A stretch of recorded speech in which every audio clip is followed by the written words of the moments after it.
할렐루야 인사하십니다. 할렐루야 샬롬 샬롬 샬롬 샬롬. 하나님 사랑합니다. 여러분 주 안에서 사랑합니다. 네, 사무엘하 마지막 장이네요. 1절에서 14절 말씀.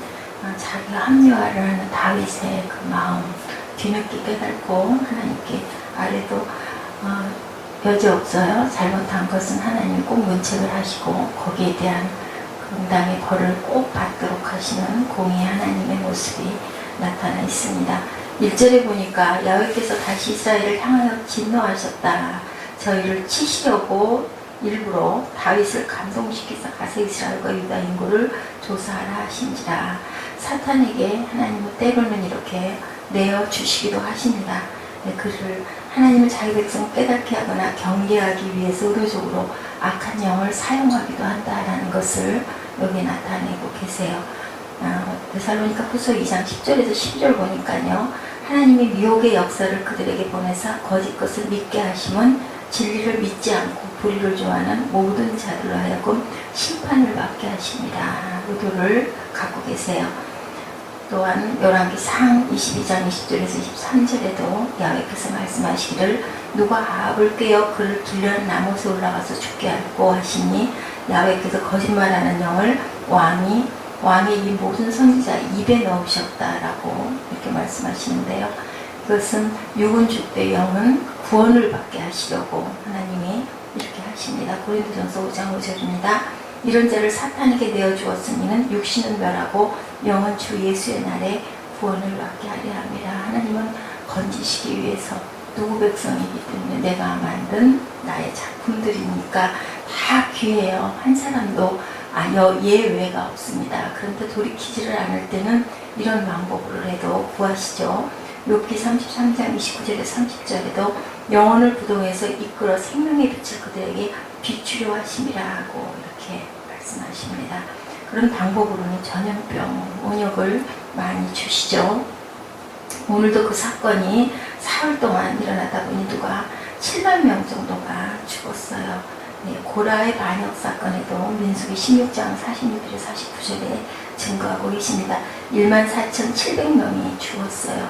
히스기야 시대의 아수르 군대로 인하여 18만 5천 명이 죽는 이러한 역사가 일어나게 하시는 하나님이세요. 그렇기 때문에 우리가 깨달아야 되는데 다윗도 거의 후반부에 이걸 깨달았다라고 나오고 있습니다. 인구조사를 하기로 마음을 먹었을 때 다윗은 백성들을 위해서 인구를 헤아려 알아야 잘 다스릴 수 있다라는 생각을 했는데 그것이 사실은 뭐였다고요? 자기 교만이었는데 본인도 모르는 거죠. 속는데 마음 안에 그게 있었다라는 거예요. 하나님이 그래서 진노하셨다라고.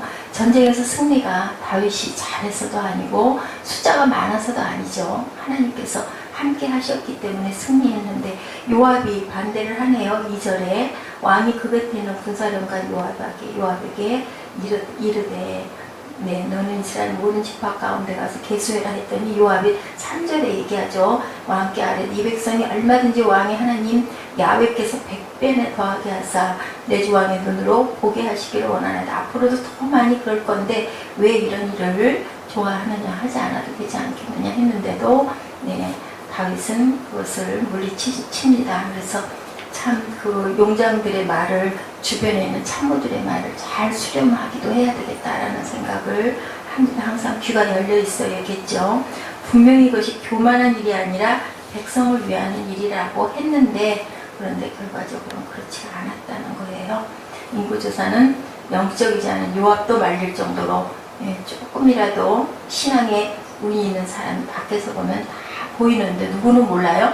본인은 모르는 거예요. 그래서 우리 그 옛날 말도 있죠. 자기 자신의 일은 해결을 못한다. 목사님들 같은 경우에도 그래요.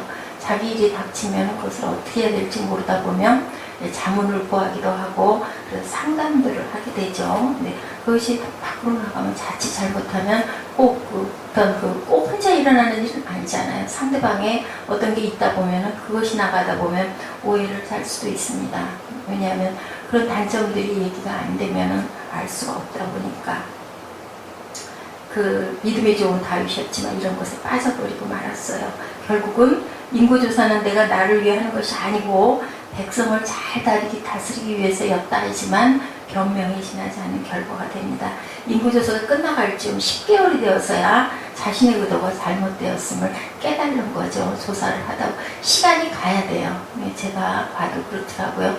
그때는 정말 견딜 수가 없고 그게 옳은 것 같아서 그냥 자기 마음 다스리기가 가장 중요하고 가장 어려운 일이 바로 자기 마음 다스리기예요. 마음속의 것들을 잠을 재우고 잠잠하게. 주님이 언제 나타나셨어요? 세미한 음성으로 바람 끝에 나타나시는 하나님의 음성이 분명하게 있습니다. 그런데 우리가 그 초기에는 그걸 알지 못하죠. 집중하지 못해서이기도 하고 내가 나로 인해서 그걸 나를 극복하지 못해서 일어나기도 하는데 누가 알게 하세요? 하나님의 사람들은 성령께서 나중에 깨닫게 하시고 알게 하십니다. 다윗의 가장 저는 그 24장을 통해서 가장 큰 장점은 잘못했을 때 바로 잘못했다는 것을 인정하고 고백하고 회개하고 돌이키고 무릎 꿇고 이것이 하나님이 끝까지 다윗을 나의 그 합한 자라는 이야기라는 가장 중요하거든요. 우리네랑 다를 게 없이 실수도 하고 잘못도 하고 그죠? 죄도 짓는데 하나님이 사랑하신 것은 그것을 바로 누구 핑계를 대거나 내가 이래서 그랬어요 변명을 하거나 그럴 수도 있죠 뭐 이렇게 하지 않고 바로 선지자들을 통해서도 얘기했을 때 바로 듣죠. 나는 그것을 받을 자격이 있어. 하나님도 뭐라 하지 않을 거야. 이것은 어쩔 수 없잖아. 이런 합리화들이 우리 마음 안에는 항상 있죠. 그럼 내가 뭐 어떻게 하라고 그럴 수밖에 없었잖아. 하나님의 뜻이 무엇인지를 묻고 살 때는 진실하고 공평하게 내 입장 쪽에서 생각할 게 아니라 하나님의 시선 쪽에서 항상 생각해 봐야 한다. 다윗이 인구조사를 할 때 그것이 하나님의 뜻인지 아닌지 생각할 때 그는 어떻게 생각했을까요? 그럼 분명히 하나님도 뭐라 하시지 않을 거야. 이건 해야 되는 거잖아. 라는 생각을 했다는 거죠. 하지 않는 것이 하나님 뜻이라는 것이 더 많은 퍼센트를 차지함에도 불구하고 뭐 조금 이른 감이 없지 않아 있지만 일단은 한번 개수해 보는 게 어떨까 했는데 그 마음 안에 몇십 프로 정도는 내가 이만큼에서 이만큼 차지하고 이만큼 이겼는데 이만큼 성장했는데 이런 것을 자랑하고 싶어하는 그런 교만이 들어있었다라는 것이에요. 네. 자기 합리화를 해서 이것이 옳을 거야가 되는 그것들을 우리가 물리쳐야 된다.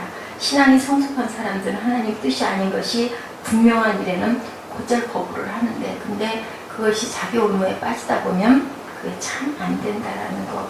하나님 뜻이 조금은 모호한 일들도 있죠. 사람들은 그 모호한 것을 어디다 내 합리화로 갖다가 붙일 수가 있다는 그것이 죄라는 거예요. 그래서 의인은 없나니 하나도 없다라고 하나님 말씀하십니다. 주님 말씀에 우리 보기에는 그게 뭐 그렇게 죄가 될 일이야.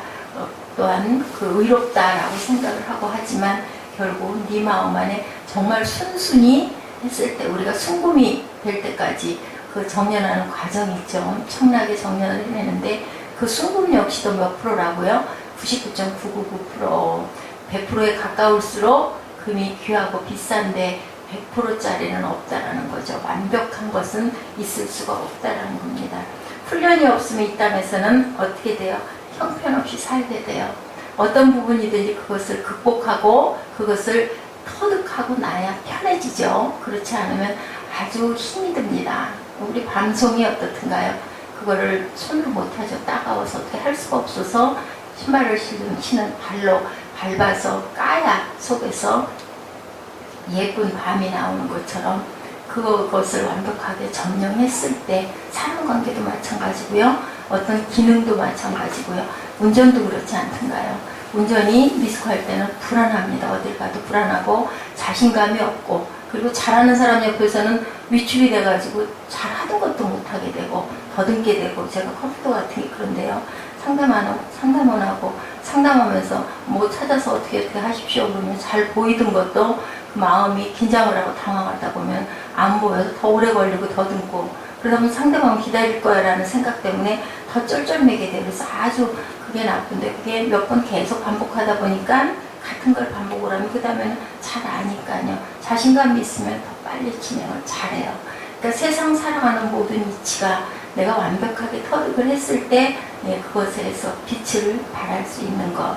하나님은 우리에게 제가 요즘에 깨달은 것은 다 각자에게 아무리 부족한 사람에게도 각자에게 하나님이 능력을 주시고 달란트를 주셨어요. 얼마나 그것을 열심히 훈련해서 내 것으로 만들어서 하나님의 영광된 그릇이 되느냐에 따라서 하나님이 보시기에 아름다운 그릇들이 되고 쓰일 수 있는 그릇이 되는데 그 훈련이 안 돼 있으면은 죽을 때까지도 못하고 결국은 가는 거죠. 하나님은 다 그 안에 좋은 능력들을 다 주셨어요. 자기 성 안에 갇혀 있지 말고 나와서 어떻게 해야 될까요? 하나님 말씀 앞에 온전히 무릎을 꿇어야 됩니다. 이게 부족합니다. 하나님 도와주시옵소서, 능력 주시옵소서. 그래서 전 참 좋아합니다. 능력 주시는 자 안에서 내가 모든 것을 할 수 있느니라고. 이것을 하게 해주시옵소서가 아니라요, 할 수 있는 능력을 달라는 게 가장 중요할 것 같아요. 그거 하나 하고 나오면 끝일까요? 또 있지 않습니까? 우리 인생 자체가 살아가는 게 끝없이 도전하고 끝없이 정복해 나가야 되니까 땅에 충만하라고 그러셨잖아요. 너희가 생육하고 번성하라고 그랬어요. 생육하고 번성하려면 애쓰고 노력해야 되는 거예요. 그냥 되는 일은 세상에 없다라는 거죠. 이렇게 하나님께서는 우리를 알고 계셔서 태초에 나오실 때부터 알고 계셔서 주님도 그러셨죠. 예, 너희들이 근심 걱정하지 마라. 왜 그 말씀 하셨을까요? 네, 아무것도 염려하지 마라. 왜 그러셨을까요? 염려가 되는 세상에서 항상 염려하면서 쩔쩔매면서 산다라는 걸 공생의 기간 동안 세상에 나오셔서 33년 동안 사시면서 뭐 생활하시면서 모르셨겠냐고요. 사람의 몸을 입고 오셨기 때문에 누구보다도 주님은, 예수님은 우리를 잘 알고 계세요. 너희가 피곤하고 너희들 이 생각은 원인데 몸이 따르지 않는다고 그랬죠. 베드로에게도 깨어있으라고 했는데 또 졸고 자고 있잖아요. 얼마나 고나면. 그러니까 마음은 원이로되 너희 육신이 연약하다. 한시도 깨어있지 못하느냐. 알기는 하시는 거예요. 이해는 하시는 거예요. 그런데 지금은 깨어서 기도할 때라고 말씀하십니다. 합리화하며 자기 성 안에 갇혀 있어서는 안 된다라는 거예요. 데살로니가 후서 2장 10절에 불의의 모든 속임으로 멸망하는 자들에게 이 말이니 저희가 진리의 사랑을 받지 아니하여 구원함을 얻지 못하였다라고 말씀하세요. 네, 22장 12절에도 보니 진리를 믿지 않고 불의를 좋아하는 모든 자로 심판을 받게 하려 하심이니라. 아까 말씀드렸죠. 열왕기상에도 증거하고 있습니다. 20장 23절에 야훼께서 거짓말하는 영을 왕의 모든 선지자의 입에 넣으셨고 야훼께서 왕에게 대하여 화로 그렇게 말씀하셨다라고 말씀합니다.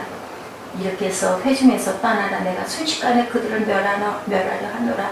무슨 사건인데 모세를 비방하고 했을 때, 그죠?